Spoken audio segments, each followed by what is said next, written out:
네, 국제무역의회 3주차 국제무역 정책 중에서 이 시간에는 관세, 비관세 정책에 대해서 관세 정책과 비관세 장벽에 대해서 공부하겠습니다. 이미 이제 무역 정책을 하는 그 배경이나 목적에 대해서 이제 여러 가지로 공부를 했습니다만은 결국은 국가가 실제로 자유무역을 하던 특히 보호무역을 하기 위해서 국가가 대외무역을 관리하기 위해서, 규제하기 위해서 쓸 수 있는 가장 직접적인 정책은 결국 관세 정책이죠. 그래서 관세 정책을 통해서 수출을 늘리고 수입을 억제한다 하는 그런 이제 가장 그 기본적이고 가장 중요한 그런 정책이 바로 관세 정책이다라고 하겠습니다. 자, 그러면 관세라는 게 무언가 한번 보죠. 뭐 커스텀 듀티스, 테리프 뭐 이런 용어로 사용이 되고 있는데요. 이 관세라는 것은 한 나라의 관세 선을 통과하는, 그래서 이게 굉장히 중요한 용어입니다. 커스텀스 라인, 관세 선. 그러니까 물리적인 국경이 아니고 어떤 상품이 또는 서비스가 그 나라의 관세선을 통과할 때 그때 세금을 부과한다. 그때 부과하는 그런 그 세금을 얘기한다는 것이죠. 그래서 실질적으로 물리적인 영역인 국경선과는 일치하지가 않죠. 그래서 이 관세라는 건 다시 말하면 국가가 재정 수입을 얻기 위해서 관세 영역을 통과하는 물품에 대해서 법률이나 조약에 의하여 반대 급부 없이 강제적으로 징수하는 조세다. 그렇게 정의가 되어 있죠. 그래서 관세 정책이라는 것은 관세를 부과함으로써 대내적으로 합리적인 산업 구조를 이루고 동시에 국가의 재정 수입을 확보하고 대외적으로 수출입을 효율적으로 관리하고 규제하는 무역 정책의 한 수단이다. 이렇게 정의를 했는데, 과거에 이제 개도국으로 갈수록 이 관세가 굉장히 중요한 재정 수입입니다. 우리가 돌이켜 생각해 보면 구한 말에 대한제국 시절에 일본 사람들이 이제 한국에 와서 뭐 물건을 팔 때 그걸 이제 뭐 면세를 해주냐 안 해주냐 뭐 이런 것들이 세금을 많이 붙이면 이제 팔리지가 않으니까 근데 이제 그것이 또 반대로 면세를 해주면 재정 수입을 확보하기 어려워. 그게 이제 상당히 그 당시에 어떤 거시경제에 대한 개념이 없던 그런 시절에 참 국가 재정을 확보하기 위해서 관세라는 것이 이제 상당히 문제가 됐던 그런 걸 우리가 상기해 볼 수가 있습니다.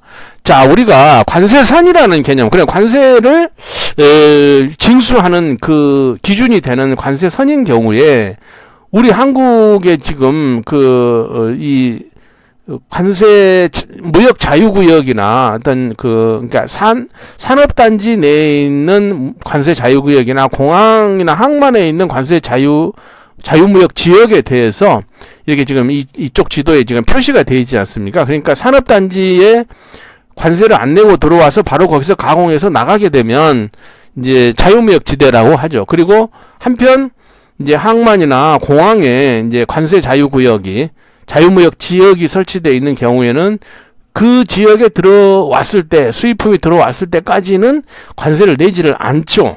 그래서 이제 자유무역지대라는 말이 바로 거기서 나오는 얘기인데, 인천항을 본다면 내항 자유지역, 남한 자유지역, 그러니까 인천항 내에서 이렇게 노랗게 표시되어 있는 지역은 자유지역이다. 뭐가 자유지역이냐? 관세가 자유지역이다. 그 말이에요. 그러니까 지금 노랗게 돼 있는 그 지역 외에 그 변두리에는 뭐가 있겠어요?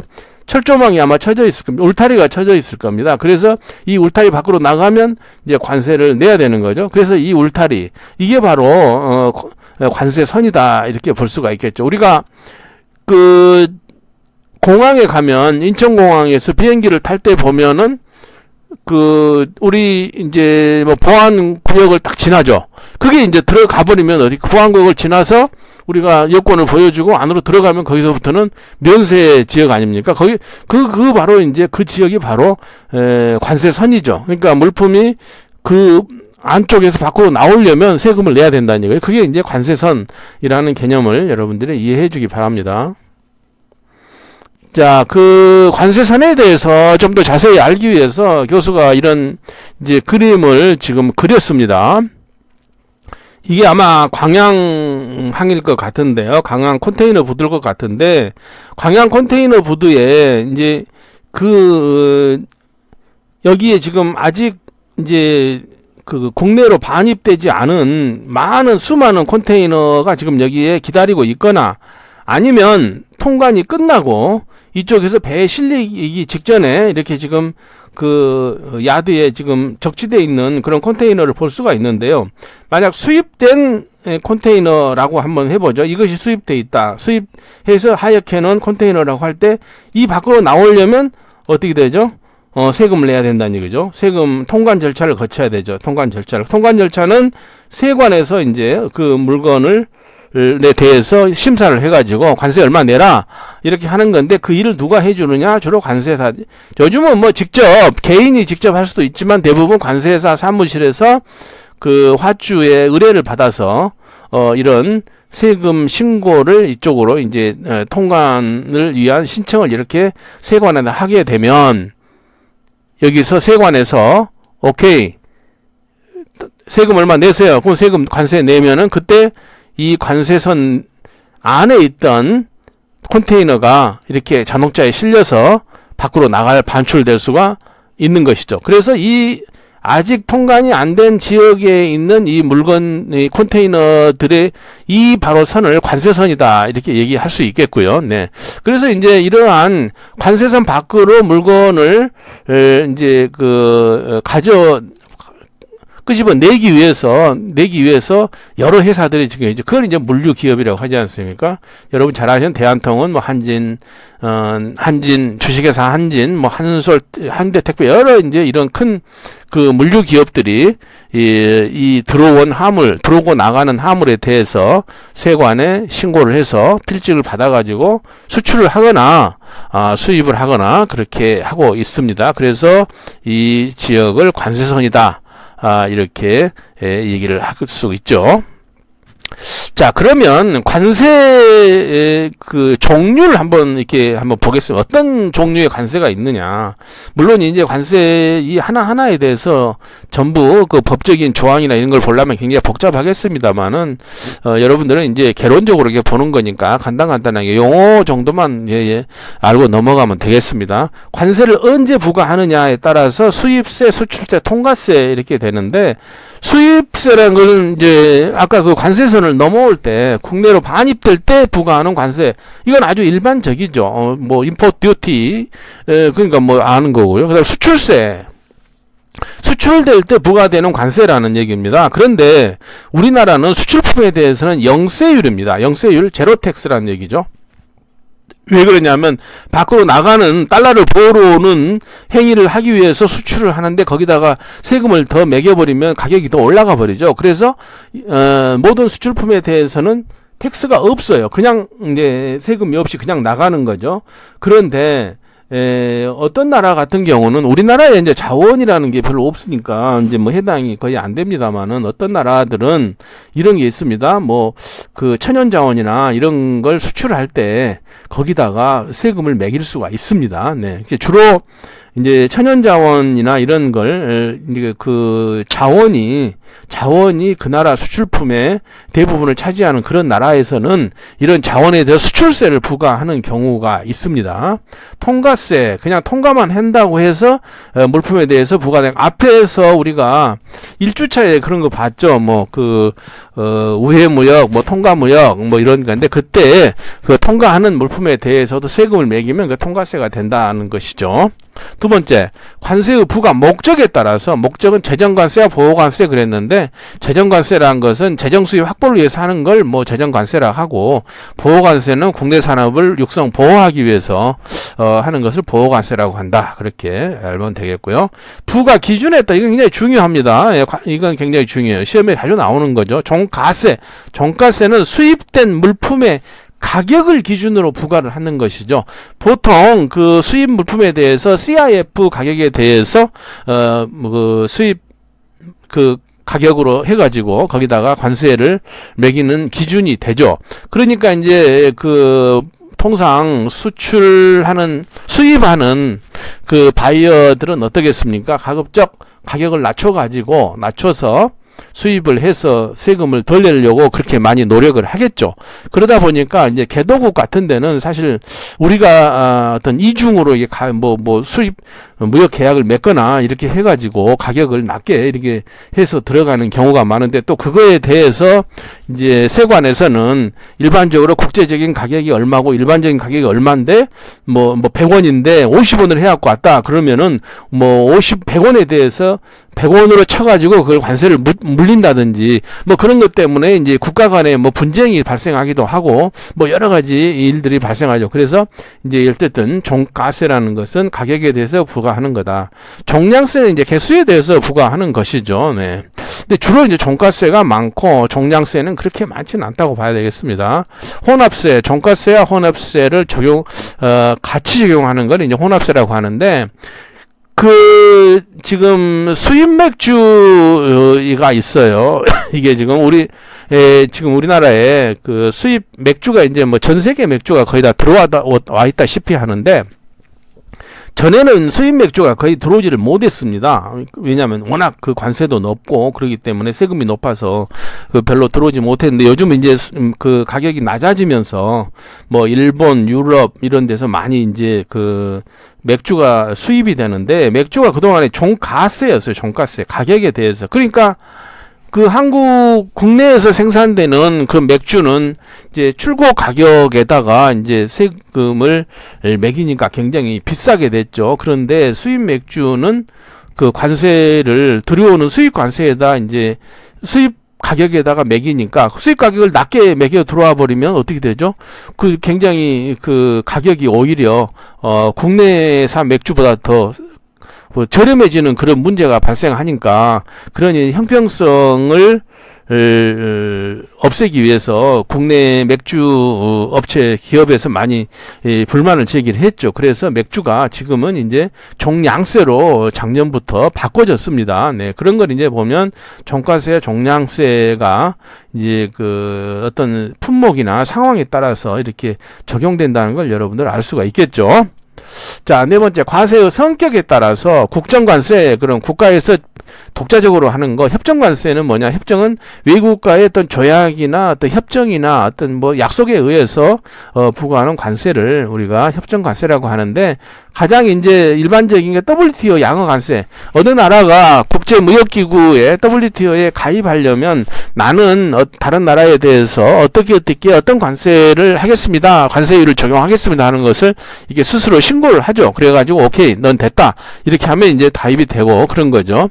그리고 이제 FTA를 이제 나라마다 맺거나 아니면 어떤 지역 블록과 맺게 되면은 그때 양국 간에 관세율 협상을 하죠. 그래서 자기 나라의 농업이 약하니까 농업에 대해서는 그 관세율을 200%, 300%를 그대로 유지하겠다 그런 협상을 해가지고 그럴 때 이제 작성된 게 협정 관세죠. 그러니까 아마 우리나라 같은 경우는 지금 그 FTA를 많이 맺었지 않습니까? 그러니까는 아마 굉장히 그 관세율표가 복잡할 겁니다. 나라마다 다 관세율표가 틀리니까요. 그래서 그렇게 이제 어떤 국제적인 조약이나 협정에 의해서 체결된 결정된 관세를 협정관세라고 한다라는 것이죠. 그리고 개도국 협정관세라는 건 뭐냐면, 선진국들이 개도국에 대해서 그냥 전혀 봐주지 않아. 예를 들어서 이런 거죠. 농산물 같은 경우는 GSP라 해가지고 개도국에서 나온 농산물에 대해서는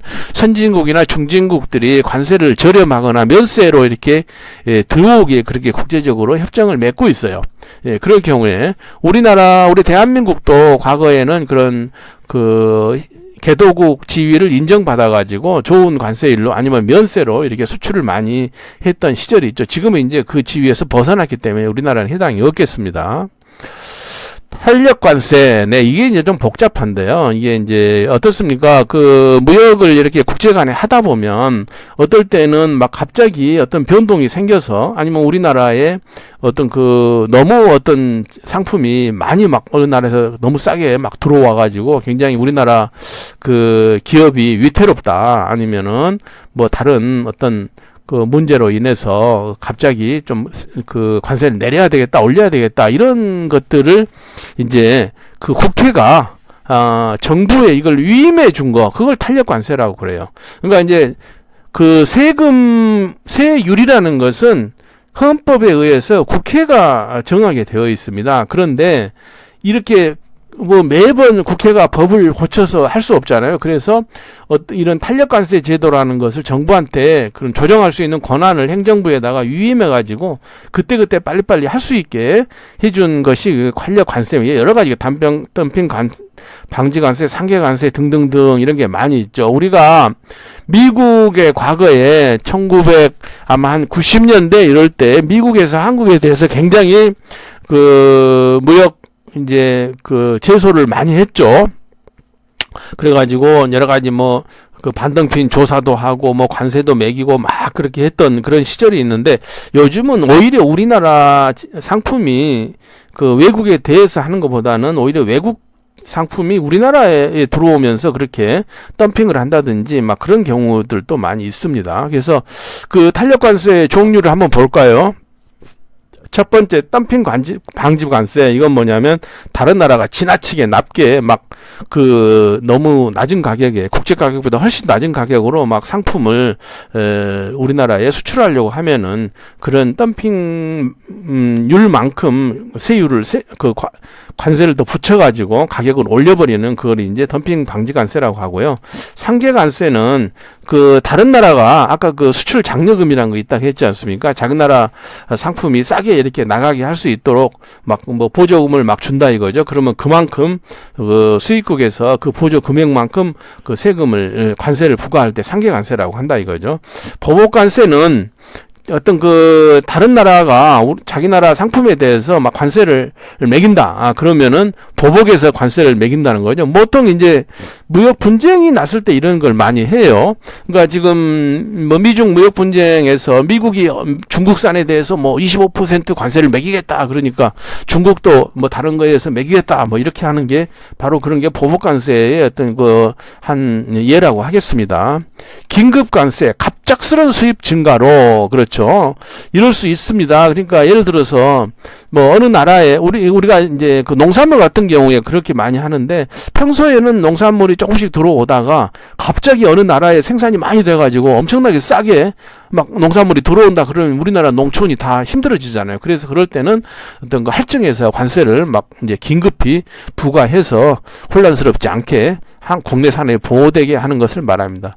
조정관세라는 것은 시장 개방 때문에 시장을 개방했어요. 이제 우리는 지금 다 개방했지만 한때 우리가 1990년대 말 뭐 OECD 가입하고 뭐 이럴 때 이제 시장 개방을 하고 나니까 막 다른 나라 물품이 막 들어왔죠. 그럴 때 이제 이런 걸 조정관세를 부과할 수가 있는 것이죠. 할당관세는 뭐냐면 일정 수량을 할당해 놓고, 그런 말은 무슨 말이냐면 이런 거예요. 예를 들어서 우리가 옥수수를 만약에 해외에서 수입이 온다 그러면 어느 분량, 국내에 어느 정도, 국내의 농산물 가격에 영향을 미치지 않을 정도에는 이제 여기까지는 이만큼만 는 관세를 낮게 해라. 그리고 어느 양이 지나면 관세를 더 높게 해버리는 거예요. 그러면 관세가 높아지니까 더 이상 그 물품이 못 들어오겠죠. 이제 그런 게 이제 할당 관세라고 하고요.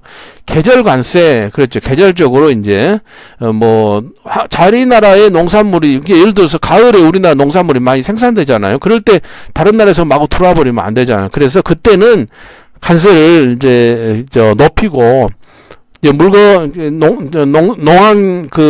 국내 농산물이 거의 다 없어졌을 때는 낮춰가지고 오히려, 그래서 겨울이 되면 이제 과일이나 국내에서 생산되는 과일이나 그런 야채가 없잖아요. 그래서 이제 그때는 관세를 낮추는 거죠. 예, 그래서 더 싸게 들어오게 해주는 것이다 겁니다.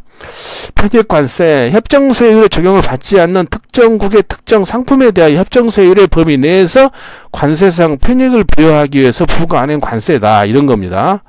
이런 건 이제 그거예요. 우리가 WTO에 이제 여기 예로 들었는데, 그 WTO 회원국이 되면은 어떤 물품에 대해서는 유리한 관세를 이렇게 적용해주게 돼 있는 이제 그렇게 다 하지 않습니까? 회원국 간에는 아니면 어떤 지역 내에서는 관세를 이렇게 저렴하게 해주자 이런 약속이 돼 있어요. 그런데 그 나라가 아닌 뭐 여객 국가에서 이렇게 들어왔다. 그러면 어떡하느냐. 그러면은 거기도 관세를 싸게 해주게 높게 해줄 거냐 그러는데 그런 나라 아직 회원국이 아닌 어떤 블록이나 세계 무역기구의 회원국이 아닌 나라에 대해서는 기존에 부과하던 그냥 관세를 그냥 한다. 뭐 그런 것이 편입 관세라고 하겠습니다. 자, 관세 정책으로 인해서 어떤 경제적 효과가 있느냐. 우리 책에서는 이제 뭐 수치, 여기에 수치나 이런 걸 제기해가지고 표로 구했습니다만은, 교수는 여기 좀 여러분들 이해하기 쉽게 이제 지금 한글로 이제 돼 있는 그런 표를 여기다가 지금 그림을 여기 가져왔습니다. 자, 관세 정책을 이제 하게 되면 어떤 경제적 효과가 있을까? 이게 이제 보통 국제경제학에서 이게 그래프로 그려서 설명을 이렇게 하는 건데 그 내용입니다. 소국 경제인, 그러니까 나라가 작다 이거죠. 시장이 작다. 어떤 국가가 국내 가격보다 저렴한 가격으로 수입되는 물품에 대해 종량 관세를 부과하면 관세만큼 국내 가격이 상승하게 된다. 이게 무슨 말이냐면 어떤 나라의 어떤 상품의 국내 공급과 수요가 일치하는 지점이 이 지점이다 이거죠. 그러니까 국내에서 어떤 물품을 생산해서 공급을 하게 되면 그 수요가 가격이 여기서 형성이 되죠. 굉장히 높게 형성이 되지 않습니까? 그런데 국제 가격은 여기에요. 국제적으로 통용되는 가격은 전 세계 이 정도면 어떻게 되겠습니까? 이만큼 지금 차이가 나죠. 국내 가격이 훨씬 높잖아요. 그런데 만약에 이 가격에 수입이 된다, 완전 시장이 개방돼서 수입이 된다 그러면 이 지점에서 수입이 되겠죠. 왜냐하면 그만큼 사람들이 많이 이제 사용을 할 수 있죠. 저렴한 가격에 이제 물건을 사용할 수가 있지 않습니까? 그 대신에 이 가격이면 국내에서는 이만큼밖에 공급이 안 되는 거예요. 왜냐하면 너무 가격이 싸기 때문에. 그래서 여기까지 생산할 수 있는 그게 이렇게 줄어들어 버리거든요. 그러면은 이만큼 이 부분 생산하는 부분만큼 실업자가 발생을 하죠. 그러니까 그런 불안감을 해소하기 위해서 정부에서는 어떻게 하죠? 관세를 올린다. 관세를 부과하면 관세하고 나서 가격이 이만큼 올라간다는 겁니다. 올라간다. 그러면 어떻게 됩니까?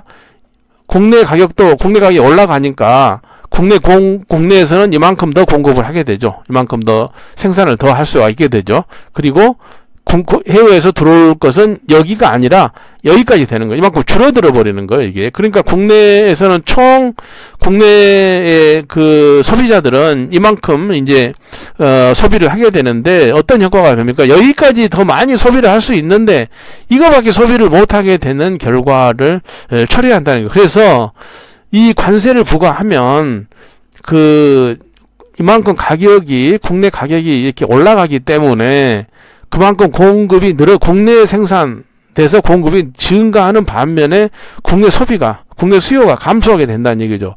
자, 그러면 이게 이게 뭡니까? 조금 생산 더 잘 되면 좋고, 국내 소비가 감소하면 됐지 뭐가 그게 대수입니까? 그런데 이게 우리 한번 생각을 한번 해보죠. 만약에 농산물이라고 한번 생각 한번 해보자 이거죠. 우리나라에 마늘 이렇게 생각을 해보죠. 그러면 마늘이 우리나라 사람이 먹어야 되는 마늘 물량이 있겠죠. 1년에 얼마 소비해야 된다. 그런데 국내에서 마늘을 전부 다 해서 하면 엄청나게 가격이 비싸죠. 마늘을 먹고 싶은 사람도 많이 못 먹죠.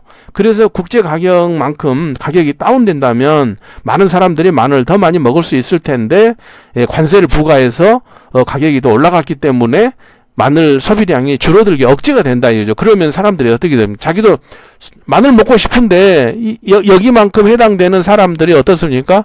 마늘을 먹지 못하게 되죠. 그럼 어떻게 됩니까? 불만이 생긴다는 그런 얘기입니다. 네.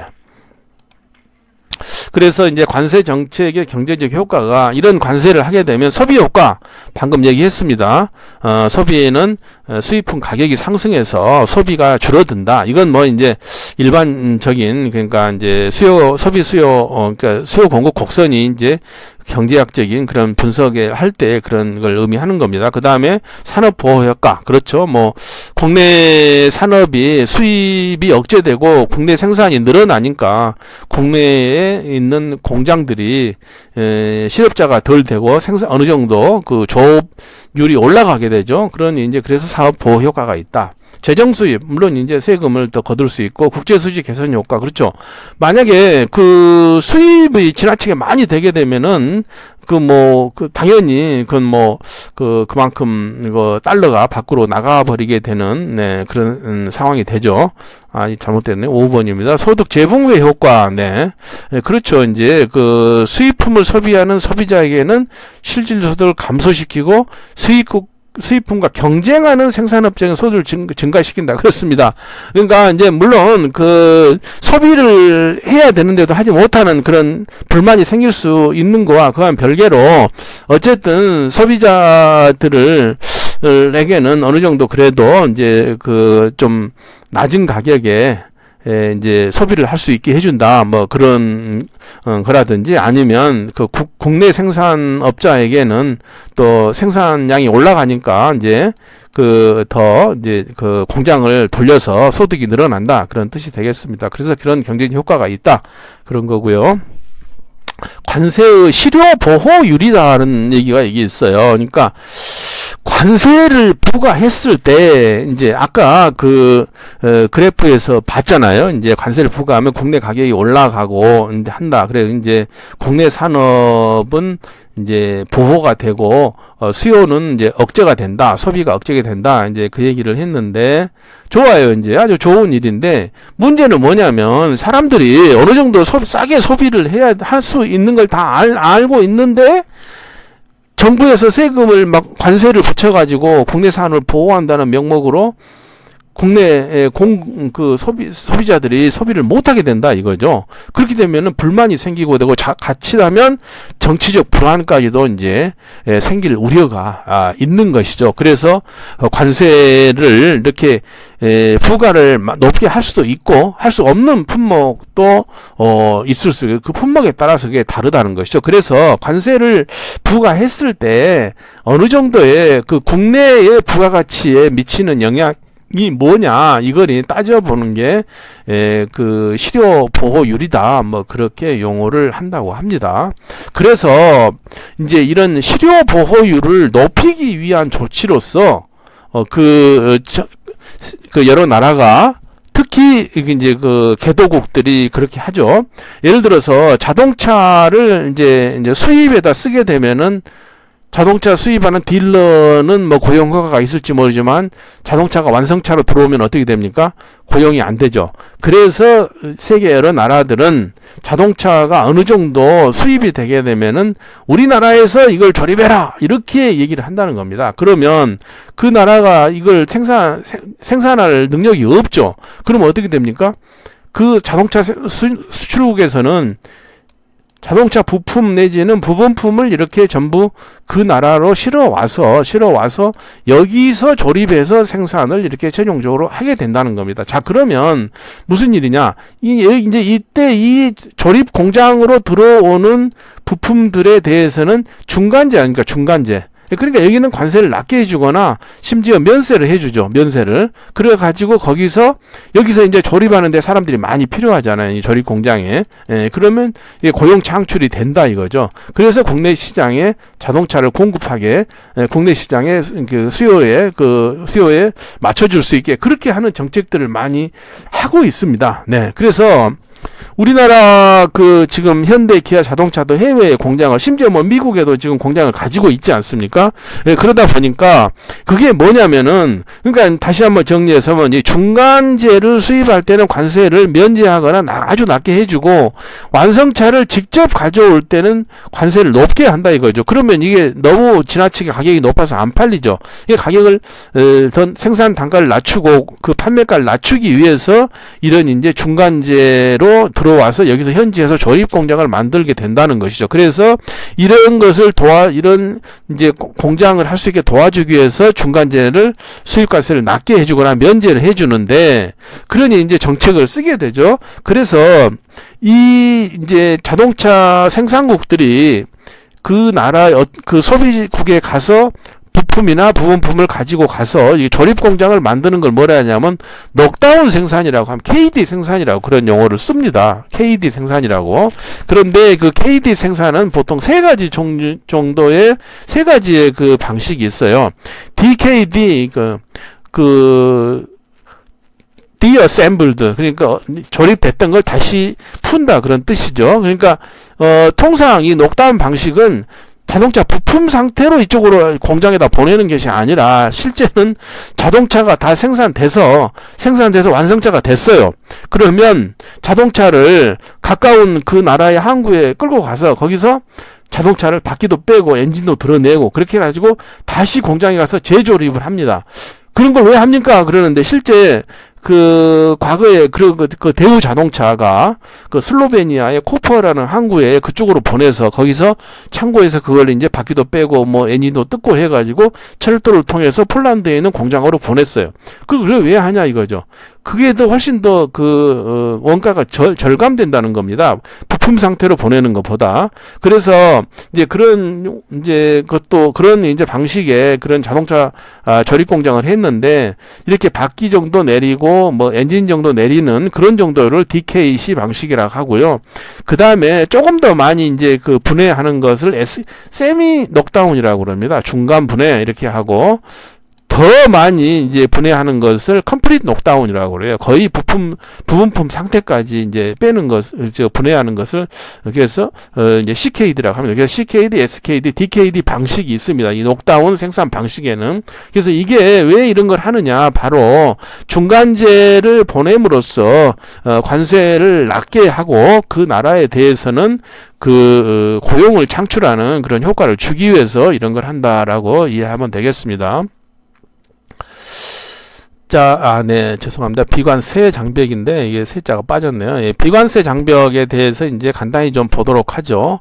비관세 장벽은 관세를 국제적으로 관세를 낮추자, 아니면 뭐 자유무역을 해서 관세 장벽을 하지 말자 이렇게 하니까, 그러면은 뭐 세금 낮추면 다 들어올 거 아니냐. 그래서 여러 나라들이 비관세 장벽이란 걸 많이 그 무역 수입을 억제하기 위한 수단으로 이렇게 많이 쓰고 있습니다. 아니면 수입이 빨리 되지 못하고 좀 늦게 되게 하기 위해서도 이런 비관세 장벽을 쓰는 경우가 많습니다. 그래서 영어로 뭐 non-tariff barriers라고 하는 NTB라고 이렇게 약어로 많이 씁니다. 그래서 비관세 장벽에는 수입량을 조절하는 거, 가격을 조절하는 거, 그 다음에 행정 절차를 규제하는 거, 이런 건데, 수입 할당제는 쿼타라고 그래요. 쿼타. 과거에 의류 같은 게 어떤 나라에 너무 많이 들어오게 되면, 아니면 섬유 제품이 많이 들어오게 되면 쿼타를 줘가지고 어느 나라 것은 우리나라 시장에 얼마만 10% 그만 차지해야 된다, 뭐 이런 수입 할당제를 했던 그런 것도 있고요. 아니면 수입량을 제한하기 위해서 보조금을 지급한다든지, 아니면 스스로 우리가 일본이 그런 게 있습니다. 미국에 자동차 수출할 때 우리가 1년에 몇 대까지만 수출하겠습니다, 뭐 이런 것이 이제 수출 자유 규제라 해서 수입 양을 조절하게 하는 방법. 가격하고 상관이 없죠. 그리고 가격 메커니즘, 네, 그러니까 수익 상품의 경쟁 산업에 대해서, 그러니까 수입되는 그 상품이 막 이제 너무 싸게 막 들어오면은 국내 산업이 위험하기 때문에 그 경쟁적인 산업에다가 이제 보조금이나 아니면 세금을 감면해 주는 거, 이런 것들도 비관세 장벽이라고 보겠습니다. 그리고 이제 수입 절차에 관한 거, 행정 규제, 그러니까 뭐 너무 막 이제 수입을 허가 받아라 뭐 이렇게 한다든지, 뭐 까다롭게 막 서류를 많이 요구한다든지, 이런 것들이 이제 행정 절차적 규제라고 볼 수 있겠죠. 비관세 장벽을 이제 어떤 효과가 있느냐, 수입량을 제한하면 어떻게 됩니까? 무역 규모가 줄어들어 버리죠. 실제 앞에서도 얘기했지만 농산물이 100이라는 수요가 있어야 되는데 양을 제한해 버리면 그래서 50만 들여온다 그러면 50에 해당되는 그걸 사람들이 먹을 수가 없게 되거나 그걸 소비할 수 없게 되는 그런 이제 문제가 생기게 되죠. 수입품 가격을 이제 영향을 주게 되면 어떻게 됩니까? 수입품 가격이 이제 올라가고 전체적으로 가격이 올라가거나 내려가는 그런 이제 문제가 생기게 되고요. 또 상대국의 수출이나 판매를 어렵게 해가지고 이게 뭐 행정 규제가 너무 심하거나 그런 거 있는데 주로 이제 뭐 이런 거 있습니다. 뭐 수입 승인을 받는데 뭐 어떤 서티피킷을 받는데 막 1년 걸린다, 2년 걸린다, 막 이런 것들도 뭐 어떤 비관세 장벽에서 결국은 이제 수입을 시키기가 어렵게 그렇게 만드는 그런 효과를 가져오게 되죠.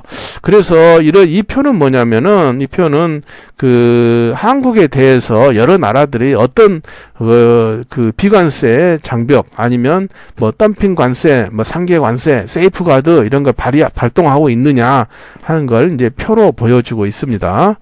그리고 그 관세는 낮은데 low tariff but high non-tariff barrier. 그러니까 관세는 낮은데 비관세 장벽이 높은 나라 이런 걸 이제 그 국제적으로 나라 각 시장이 어떤가 하는 것을 이렇게 표로 나타낸 그림이라고 하겠습니다.